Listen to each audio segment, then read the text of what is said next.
So, Devil May Cry 5. Let's talk about Dante.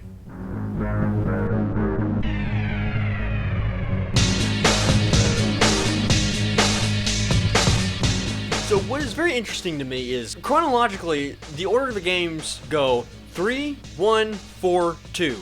Try to tell me that's not confusing. And with this, we can actually tell the order of when Devil May Cry 5 happens within the game. After watching the end of the trailer that Dante was riding on the motorcycle, the same one he was riding at the end of Devil May Cry 2. There's a couple pointers that we can figure out here.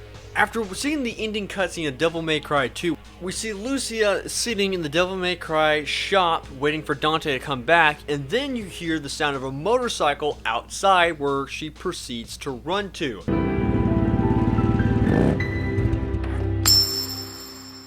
However, one thing we do notice is the fact that we never actually see Dante. It's just presumed that it's him coming back since we hear the motorcycle from outside, and it's the only person we really saw with a motorcycle, which is very interesting. The one-sided coin that we see at the ending cutscene is supposed to signify that it's potentially Dante, because that's the same coin that Dante used biasly for him to go into the portal and presumably come back out. And once again, watching the ending of the Devil May Cry 5 trailer, we see Dante riding through the streets on his motorcycle. So, at this point in time, why would we say it's not Dante coming back? Well, there's something very interesting to take a look at.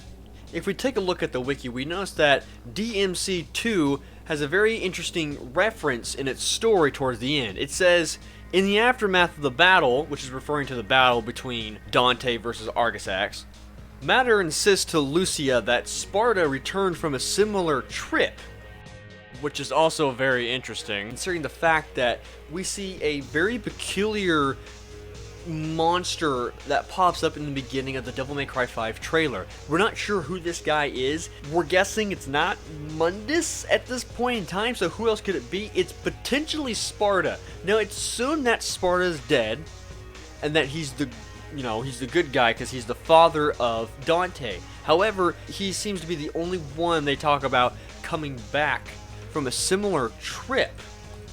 So is it possible that when Dante came back from his, little trip to hell, is it possible that Sparta did too? Again, which is very odd considering the fact that he's dead. But wouldn't it make an interesting plot twist knowing that Sparta not only came back but turned out to be a bad guy? Because if we know anything about these Devil May Cry games, it goes deep, deep, deep with its plot twist. Not only is he a bad guy, but turns out he's being controlled by a bigger mastermind and yada yada yada yada yada. It's never simple. Obviously, we're not going to be able to guess the entire story of Devil May Cry 5, because there's always going to be some plot twists in there. There's going to be some new elements we never knew about before. This is not the closing in the book. For all we know, this could be the opening of some more chapters to come in the future. So, I mean, we can take a guess or a little poke at what's there in the future, but I don't think they're only going to be adding old characters for the sake of fan service. I think they're going to be adding some old characters to support the new characters, which we've already seen plenty of within this trailer. So, my final guess is that this new guy that we're seeing might not even be anybody we realize. In fact, I don't think it's Mundus. I don't even think it's Sparta. I think it actually might be somebody completely new.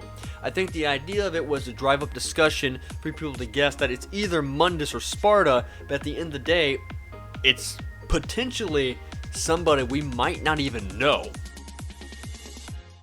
So I opened this video talking to you guys about how I was going to discuss more about Dante and his role in the 5th game. Well, the interesting thing is we really don't have that much to discuss with, minus the fact that it's not Dante after 4, it's Dante after the 2nd game. Which is weird because the 4th game was made after the 2nd game, but the 2nd game chronologically takes place after the 4th game. And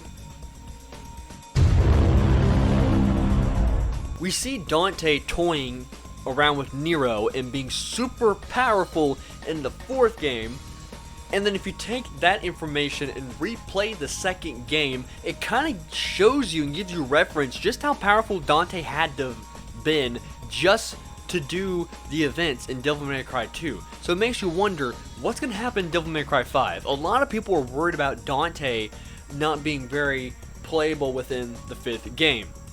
Here's what I got for you guys. So it's easy to see that they're trying to add more characters into the game and not just have Dante in the game, which is a very interesting move on their part. I think there's a reason for why they're doing this. Me personally, I believe the reason why they're doing this is because Dante has become too powerful to be a character all the time. We've seen him increasingly rise in power throughout all 4 games and become the hero that he is nowadays. I can see what they're doing. They're trying to add new interesting characters. People aren't really getting too attached to Nero, which actually surprises me because I thought Nero was a pretty cool character for being, you know, not Dante. I can still see the drive that people want more Dante because Dante is the charismatic character that everybody has come to love, which is awesome to see him coming back. So, what do I think is going to happen to Dante?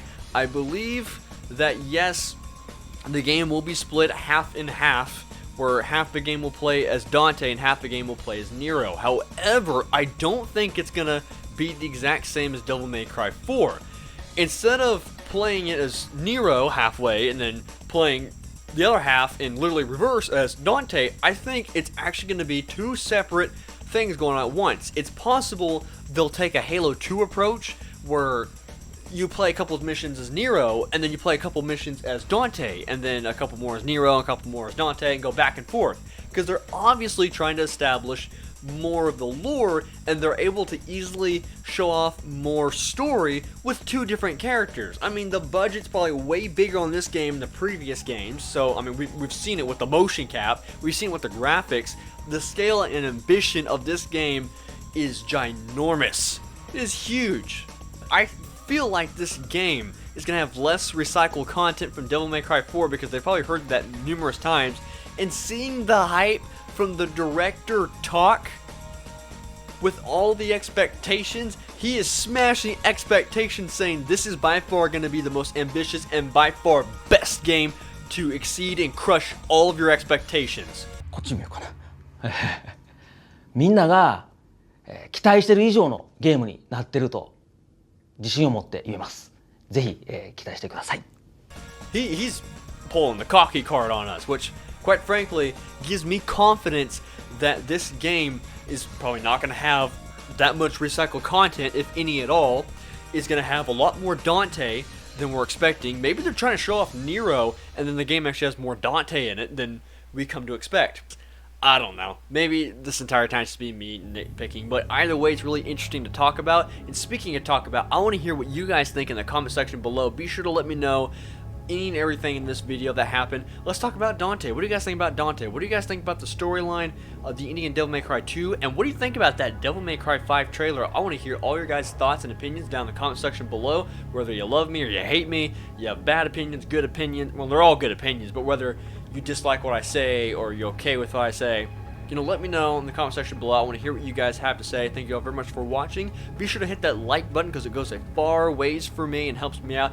And hit that subscribe button to stick around for more content just like this. Not only Devil May Cry content, but there's other stuff in the pipeline as well. So be sure to let me know what kind of content you guys want to see. So I want to thank you all very much for watching. I love you all a long time, but not a hard time.